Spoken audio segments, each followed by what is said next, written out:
All right. Hi, my name is Ursula Johnson. I am the mother of the youngest certified farmer in the United States of America. And we are here on her farm. So right now we're in our chicken coop. And what we do here is we teach, we connect, we motivate. She sells produce. She creates byproducts. She does farm tours. She has educational classes. She's touring right now with USDA.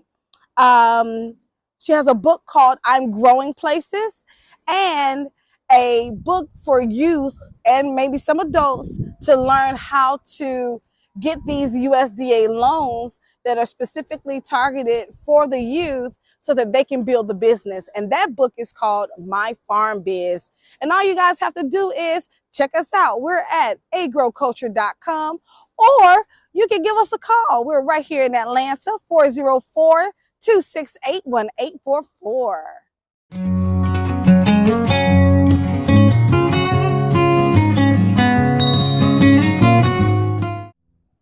Hey everybody, thank you for coming back to the Vegan Chef's Garden. I have a very special guest I want to introduce you to. This is Kendall Rae Johnson, the youngest certified farmer in Georgia, recognized by South Fulton, recognized by our City Hall officials. She has her own day. March 23rd is the Kendall Rae Johnson Day in Georgia. She's been on all of your favorite daytime talk shows all across America. She's been on Sesame Street. She's been farming since she's been 3 years old. She's now 9 years old, and we are standing on her farm. And I am so happy to introduce you to my viewers. So, your mom gave us a really great explanation of what's going on at the farm. But I kind of wanted to ask you some questions. Okay. Okay. So here's my first question: what's your favorite thing to grow on your farm? Carrots. Carrots? Why? Because they're so delicious. It's so delicious.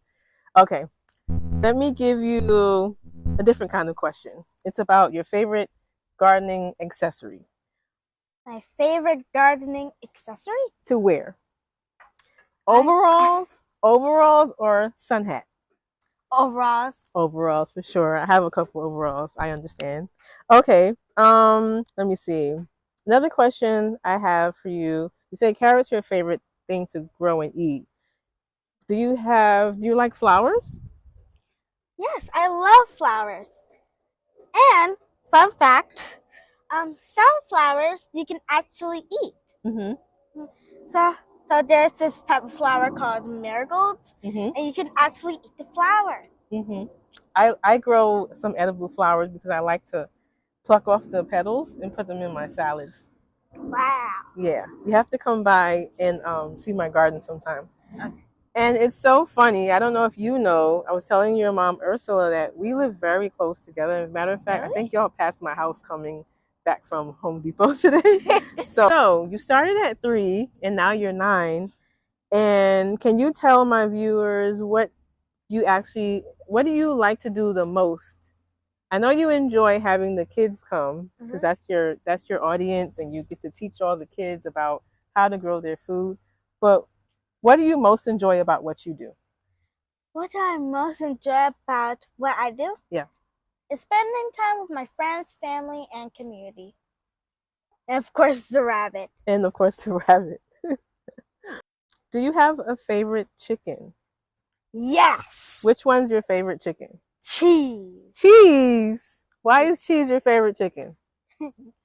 Cheese is my favorite chicken because he is the first chicken I named. He's the first chicken that you named. Okay, that's your first chicken baby. Mm-hmm. I understand. I feel you. Okay.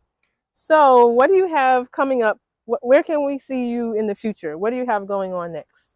So in the future, I want to have 100 acres of land. Okay. I want to have lots of fruits and vegetables, fields of fruits and vegetables. Fields. And I want cattle, a longhorn, more chickens, of course. More chickens. Mm-hmm. And I want to have the aquaponic system. I mean like fish aquaponics. Oh, Does she do oh, with the fish. Okay. No, she doesn't do that. It's aquaculture. That's what it's with the fish. Oh, I've seen. Vegetables, but with water Spraying down. But Thank you for correcting. or any type of marine, it's aquaculture. It's when the fish are in the water and you use that the waste goes right back. Put it back into So who's this one right here? Oh, that's Biscuit. Oh, that's Biscuit. So what are all the chickens' names? So we have Cheese, Biscuit, Blackberry, the mean one. The mean one? Yes. Yes. And that one is the ungrateful one. He's the ungrateful one. Yes, very ungrateful. And then we have Cheese It, Cheese 2, Cracker. Wait, okay. I need to know, where are these names coming from? Why are they named after foods? Listen, I just went for the food thing for no reason. They're like your favorite snacks or anything, or no? I just came up with the food name for no reason. So we've got Cheese It, the ungrateful Blackberry. No, Blackberry isn't ungrateful. Which one is ungrateful? The other black one. Oh, okay. It's ungrateful. Okay. Yeah. He's just not happy to be here. Like, he's having all these wonderful accommodations. Where are you, ungrateful one? Is there anything else that you would like to share with the people watching the channel today? I want to say, keep growing. The earth relies on it. That's great advice. Okay. You have a charity too in your name. What's the name of the charity? Your charity is? My charity is Kendall Rae's Green Heart. Great. I will link all the things at the end of the video so you guys can follow Kendall and her wonderful family and what they're doing in the state of Georgia. We call it our tour and workshops because sometimes it's just that, a workshop, right? So you get to learn some things. And then secondly, we want you to come and visit your neighborhood farm so you know where they are, you know what they grow, you know how to get the fresh of the freshest, right? So now we are supporting each other as a community. And we're growing that urban farm and that urban gardening community as we partner up with the city and things of that nature. So I want to let you know that Mr. Bill is the guy that was sitting here on his, he is our workshop instructor for today. He has been, dealing with bees, I believe, for a very long time, but he's going to introduce his own self.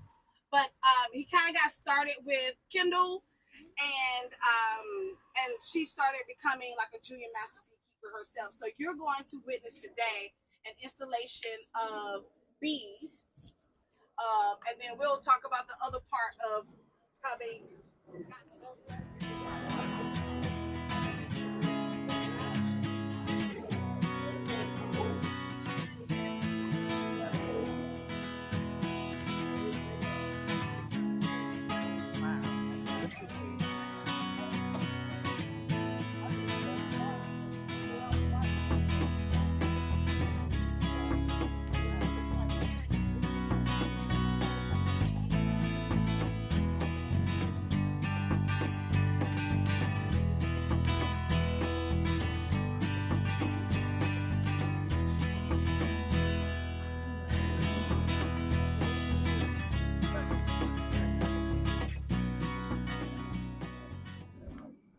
natural beekeeping, and a lot of things that pop up.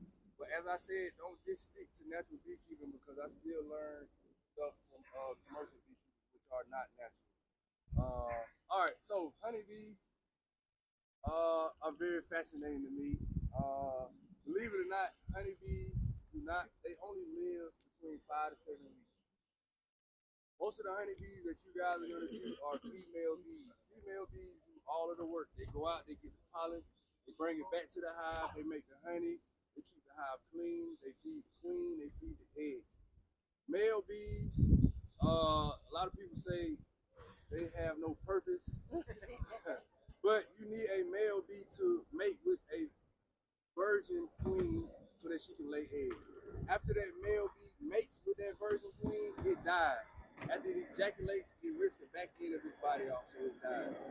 Also, male bees, once the weather starts to change and it starts to get cool, all the female bees keep the male bees out of the hive. The reason they do that is because male bees, all they do is they consume the honey. So what they want to do is they want to make sure they have enough resources for female bees, which are doing all the work during the wintertime. So you won't see any male bees probably after about October. They drag them out and they end up dying. So male bees don't, none of the bees live long anyways. The female bees only live 5 to 7 weeks. The male bee is going to live longer. If they don't mate this season, they're going to end up dying anyway. No, male bees are actually got a packet. The male bee, the biggest one is the queen bee. She has a long abdomen. And if you don't have your packet, you'll be able to see a little later. She has a long abdomen. The smaller bees are the female bees. The male bees, they are bigger, but you can tell them by their eyes. Their eyes are very, very big. That's because they got to see the virgin queen come flying by. They mate in the air. A virgin queen will mate between 15 to 25 male bees, and that gives her enough sperm to be able to produce 2,000 eggs a day. Honeybee colonies, they build up very, very quick. As I stated, queen can lay 2,000 eggs a day, but she has to because honeybees are superorganisms, meaning one honeybee cannot survive on its own. It takes a colony of honeybees to be able to survive. As I stated, they only live 5 to 7 weeks, so we got to continue to recruit those bees that are dead. So she will lay up to 2,000 eggs a day. How long does she live? They live that little bit of time. Does she die and that new one has to come in? No, so a queen bee can live between 3 to 5 years. But the way that beekeepers operate, they only allow the queen bee to live maybe 6 to 8 months. Because going into the fall, they want a fresh new queen bee. So they want her to come out laying as many eggs as possible. So commercial beekeepers, their main thing is they want fresh queen bees to lay a lot of eggs so they can get a lot of honey. But I've had queen bees for about 3 years.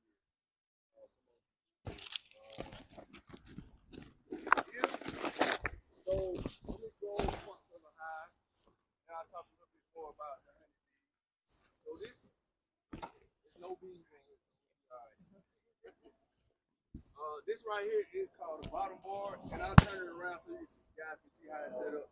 This is the bottom of it. This is the bottom board. And then you have this right here, which is called a deep box. I don't have any medium boxes out here, but there are smaller boxes. This box right here is what goes right here. And this is where the queen is going to be laying all her eggs on this bottom box. This right here is called a entrance reducer, and what it does is, if we were to install a new colony, I want them to have to be able to go out just that small hole. And the reason for that is because if I was to put a small colony in here with just starting out, it's not going to be as many bees in this one as that one. They got to protect this whole entrance right here from anything that wants to come in and they don't want to come in. So if I was to put this in there, now all they got to do is protect that small hole. Once their colony builds up to a very big colony like this colony right here, I can take this out because there's enough bees in there for them to be able to protect the whole entrance. So we got this small hole, and then if I turn this way, this is even a bigger hole right there. Next, we got inside. These are called the frames, and this is where all the magic works. This right here is actually wax. I tell people that wax is more valuable than honey because without this, bees can't operate. They lay eggs in here, they bring pollen in here, and they make honey in here. Bees make their own wax. Oh yeah, this right here is called a medium box, and this is what I usually use for honey. They fill these up very quick, and I'll show you how this goes on top. Bees build wax. Beeswax only can come from bees. It cannot be man-made. They have wax glands in their leg that produces wax flakes, and then they put them and they mold them into the actual comb. So once they have this built out, the queen can lay eggs in here, and they can put pollen in here, and they can start storing nectar. So this right here is a frame. This is considered an 8-frame box, meaning that 8 frames can fit in here. If you just like a hobby beekeeper, I would say get these boxes because they have 10-frame boxes, which are a little bit bigger. Once we get into this hive, once I put this on, they're gonna seal this on right there. Any cracks or anything that they see in the holes, they're gonna put propellants there to cover it up because they don't want any moisture and they want to be able. So you got your inner cover, and then you got your top that goes on top. So this is pretty much a setup for bees right here. That's not gonna last long because remember the queen lays 2,000 eggs a day. Now remember I said a swarm moved in there. Swarm is a natural way for bees to reproduce. Whenever they run out of space in there, what the queen will do is she'll lay an egg in something called a queen cup. And once that egg has hatched out and it's about to well, actually, it'll hatch out into a larva, and they'll close it up. Once they close it up, the original queen and about 1/3, 2/3 of the bees, they'll go find another home. What they leave behind all the resources they need: pollen, nectar, eggs, baby bees, and enough bees to keep that hive going. Once that queen hatches out, she goes on her mating flight to mate with drones, male bees, and then she comes back and she'll start laying eggs, and now this is her colony. Other colonies move to another place, and now they're going to build up. Kind of like kids. I mean, once your kids get a certain age, you know, hey, there ain't no room in here for you, your wife, your kids, or whatever. So you get up, you leave, find a home, you build it up. So that's a natural reaction. Beekeepers do not like swarms because when they swarm, that takes away from the honey production. Because you're losing that queen. It's going to take about a month for that new queen to hatch out, for her to go mate and start back laying eggs. So it's a lag in between bees. So that colony is going to be very, very small as opposed to how they were before. So yeah, that's what a swarm is. That means they just ran out of space. They're going to find a new home. And they find homes in wherever they can find homes, in somebody else's home, in trees, anything. So our main purpose is to keep them from swarming. Because one, you don't want your neighbors to have bees in their house, and you don't want to really lose your bees. So when you see that they don't have enough space in there, which I usually go off of, when about, this is an 8-frame box, so probably when about 1, 2, 3, 4, 5, maybe 6. These frames, if I see there are bees all on these frames, then I'm gonna put another box on top to give them enough space so they go up and they start building. It's like I'm just adding on to their house before it gets too full. So sorry, just to ensure they need as much space as possible to prevent swarms from happening. They don't need as much space as possible because you gotta also remember, if you give them too much space, now say if I put another box on there and they didn't need it, now pests can get in and they can harbor in there and start laying eggs because the bees are not gonna mess with their top box. They're still working on the 2 boxes. So it's a balance in between too much and not enough. Yeah. Kind of in the middle. And once you start, getting your hands in the bees and seeing different things, then you'll kind of have an understanding of what, okay, I need to put another box on. Or if you see queen cells, which look like peanuts, that means they're about to swarm. So there are different signs that you can tell that they're about to swarm. A lot of this might be overwhelming in the beginning because it was for me. But the reason I know so much is because I learned from my mistakes. I didn't really have a mentor. What I tell people is the best thing to do is try to find you a beekeeper and see if they can mentor you before you get your bees. Because you got to spend money on bees. It costs about $175 to buy your bees. You got to buy the equipment, the suit, and everything. You don't want to lose your bees on the first time. Because then next year you're going to buy a new colony and it's going to keep on going or whatever. So, tools that go with this, let me grab. I should have had. You got a question? My colony, my first colony. I didn't have a suit on. I had my face covered. Everything was good when I put them in, but when I checked them 2 weeks later, I got stung a couple times. Well, put you a suit on. Don't try to look like the people that's on YouTube like this. So put a suit on. Smoker.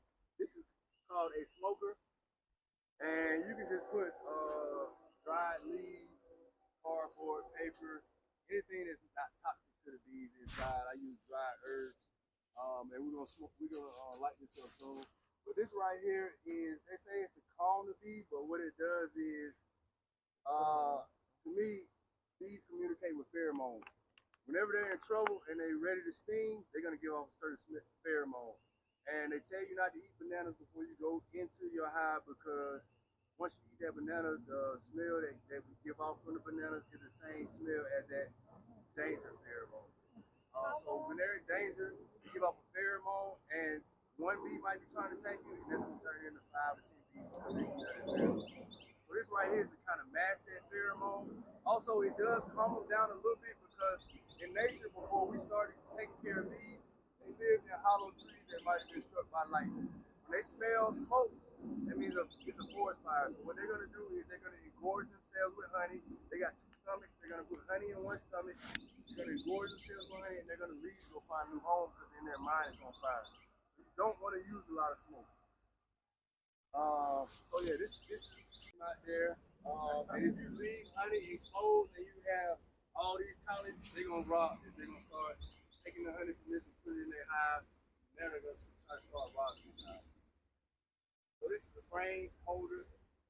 And also I definitely don't use this either. A lot of this stuff, it just takes too much time, because like I say, I gotta go through 5, 6, 7 hives at a time. I can't use all of this stuff. But for hobby beekeepers, this is something also good to have. And all I do is just help you grab the frames and pull them out. So with your beekeeping gloves, they're kind of bulky, and a lot of times you might smash these. Sometimes that'll kind of make them mad. So this right here is an easier way to pick up a frame out of the hive. So we got that. Next is my hive tool, which you definitely will need. Quick question: if you take those out, is there a reason the boxes are separated at a certain distance? Like, do they have to be? No. So the commercial beekeepers, so like for this area right here, they have rows and rows of bees, and there don't be this much space in between. The one people that got 2,000 to 3,000 hives, they put them on pallets, and they'll put 4 hives on the pallet. So we just spread them out. Just spread them out. But really, if they wanted to, they could add a hive in between each one of them, or maybe 2 hives in between each one of them. One thing though, it's hard to judge, but the more hives that you have in this area, they're gonna be competing for the same resources. Bees traveling in a 3 to 5 mile radius, so all these bees are probably going to the same source. So if you have a bigger property, even putting some right here and then maybe put some at the street, they might go to different areas to get what they need. So if you have enough resources in the area, which the only way you'll know is you have to drive in 3 to 5 mile radius, because they visit trees, bushes, all different types of things they visit. You got to kind of find out how many hives to put in there to maximize your honey production. We have them turned that way because long as nobody's walking in front of the hive, nobody should get stung. Because their flight path is they're coming in and out of the hive, so it's pointing that way. Question. Yes. What's a flight path? Flight path is how they're coming in and out. So if we had this hive turned this way, they're going to be coming in and out this way, and walking in front of them might make them mad. It doesn't always make them mad. It depends on your bees. Sometimes bees are very docile and calm, but it might be times that you go in the hive where they're the direct opposite. We don't know if it's been a predator in there and they just attacked it. Weather plays a factor in it. So always try to be careful when you go in your hive. I have a question. Yes. So, as a gardener, if I were to add a lot of native plants and a lot of flowers to my property, does that help them not have to forage out that far? They still gonna do it anyway. The reason I say that is because I'm coming to you next. The reason I say that is because it takes 2 million flowers to produce 1 pound of honey. Oh, I don't have 2 million. So flowers. if you got acres and acres, possibly, but they might not like, say if the peach tree is blooming now, they might like clover better than peach blossoms right now. So you can't control where your bees go. Okay. Bees got a lot of attitude. So do all bees have stingers? No, all bees do not have stingers. The male bees don't have Good stingers. question. Queens usually don't sting. Every blue moon you might get stung by a queen, but it's the female bees that you have to worry about. Those are the ones that have stings. Oh, my hive tool. This right here is that hive tool. This is considered a hive tool, and this is what helps me get into the hive. Remember, I stated you're gonna have this inner cover, and you're not gonna just be able to take it off. You're gonna have to use this hive tool to pry it open. Also, these frames are going to be glued together also. I'll just show you guys. This is hopeless. You can pass it around. When it gets very hot, it's like sticky, like putty. You probably can, yeah, we can turn it into a ball. But during the wintertime, it's hard. Propolis is very, very medicinal. All the anti-inflammatory, antibacterial. There are a lot of benefits to propolis. At home, we make it into a tincture and we take it, just for preventative measures. And a lot of times I just chew on it. So you can pass that around. That's propolis. The hive should stay at 95. Every time you go in and you take out frames and yada, yada, yada, they have to work like crazy to bring it back up to 95. Yeah, so that's a good point. So as a beginning beekeeper, you're going to go into your hive more than you're supposed to. The reason you want to do that is because you want to be able to see things and know how they operate. Once you get a hang of beekeeping, you're not going to have to go into your hive as much. But yeah, we're going to go down, we're going to tear down everything. They got to go back in and fix it up. It's just like when you have company and they just tear your house apart. You got to clean it back up, and then they got to go bring the temperature, regulate the temperature. Yeah, so yeah, that is true. When it's 100 degrees out here, yeah, they're gonna have to cool it down. So yeah, you're right. What's that? Yes.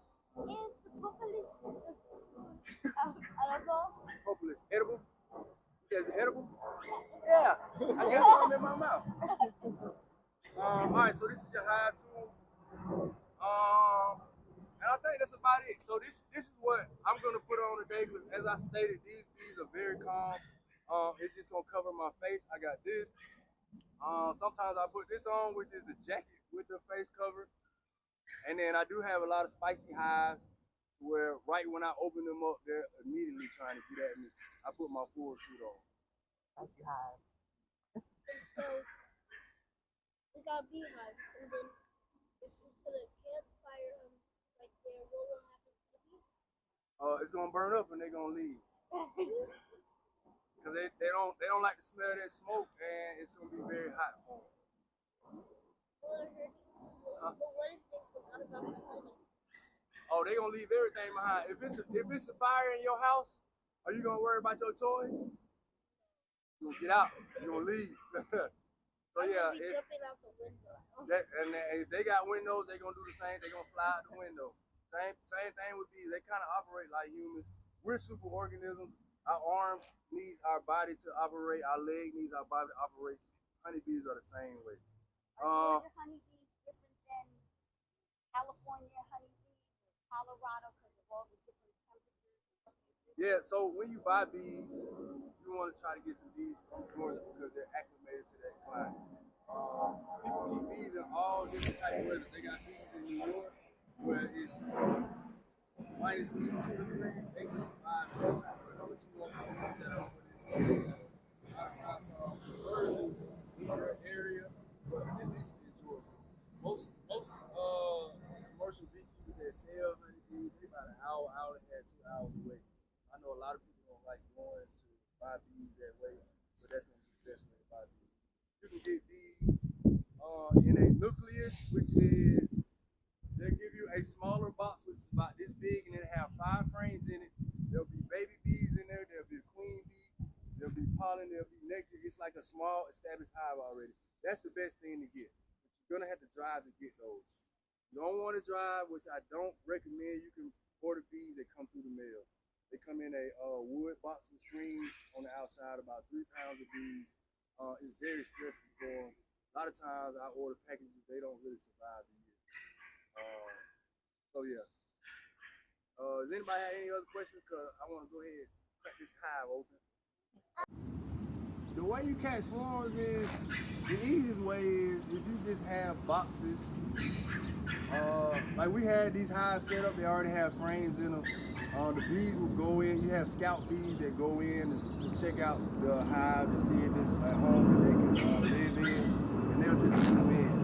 If you get a certification to remove bees, they'll put your name on the list, and anybody who has a swarm in their house, you might get a call and you can go patch it back however it was before they cut it out. Bees have different jobs. Once they hatch out, their main job is to clean their cell, where they were inside of. And I'll pass this frame around so y'all can see what a frame looks like. Guard bees, you got scout bees, which go search for pollen and nectar sources.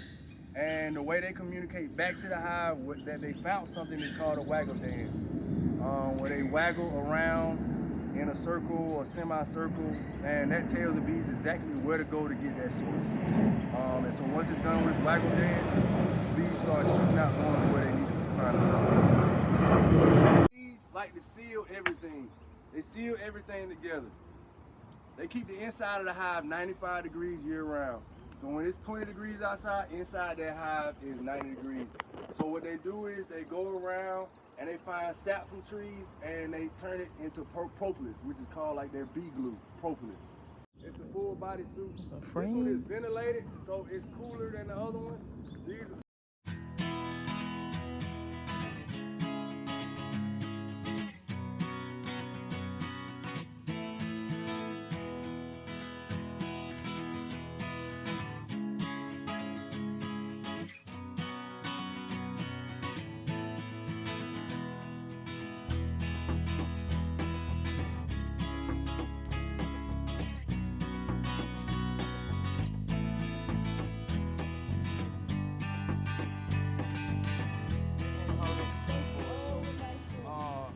a lot of times, like if you got something on your mind or you're going through some things, like I love just going, sitting inside the hive and just watching them come in and out. It's very peaceful.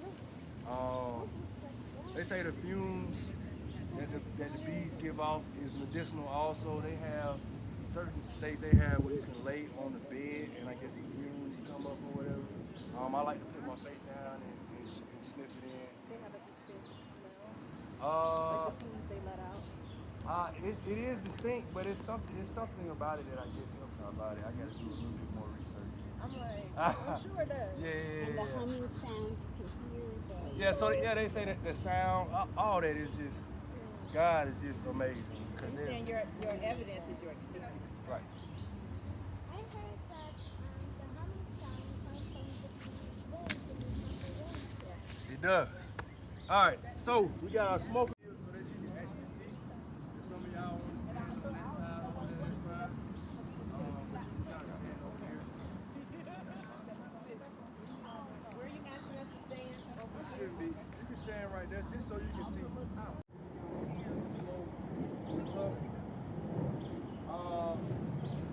If you see bees they'll have like some colors on their legs, those are pollen sacks. And they go collect the pollen, put it in those sacks, and they drop it off in the hive. Put it on their legs and then the whole Like pockets. yellow and then. Kind of, yeah. See-through pocket. Nectar is like a straw, so they stick it out and they suck up the nectar and they put it in that one stomach. They got two stomachs, one for food, one for nectar. They put it in that stomach, it mixes it with enzymes. When they get back to the hive, they transfer it, they regurgitate it, transfer it to another bee. It puts it in the stomach, puts more enzymes. It might be that enzymes inside the phone. Once it's inside the phone, it's like water. Bees have to evaporate that moisture from the honey to make it thick. So they use Oh my God, they have a flashback. Yeah. Come in.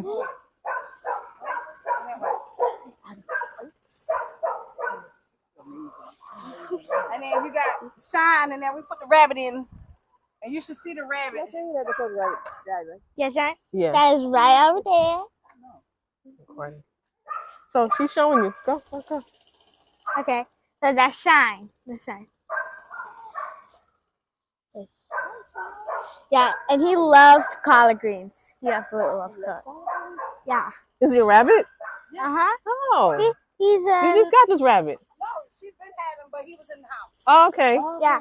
This is he's a albino rabbit. So when his eyes are red, that means he's calm. When his eyes are white, that means he's afraid. Yes. And when his eyes are really white, that means he's terrified.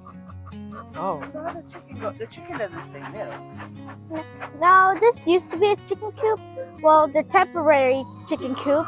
But then we moved them to that chicken coop over there. And so now this is a rabbit coop. Okay. You want Come on, Rabbit. Yeah. Come Does on, he have a Shine name? Eye. Shine, right? Yep. Hi, Shine. Yeah. Y'all, see this box These are rabbit pellets, right? Yep. I think he wants collard greens.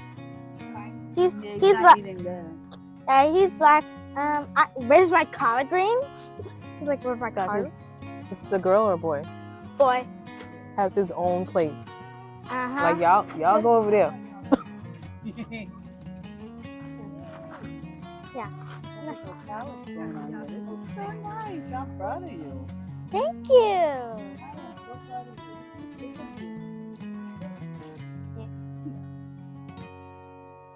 I gotta get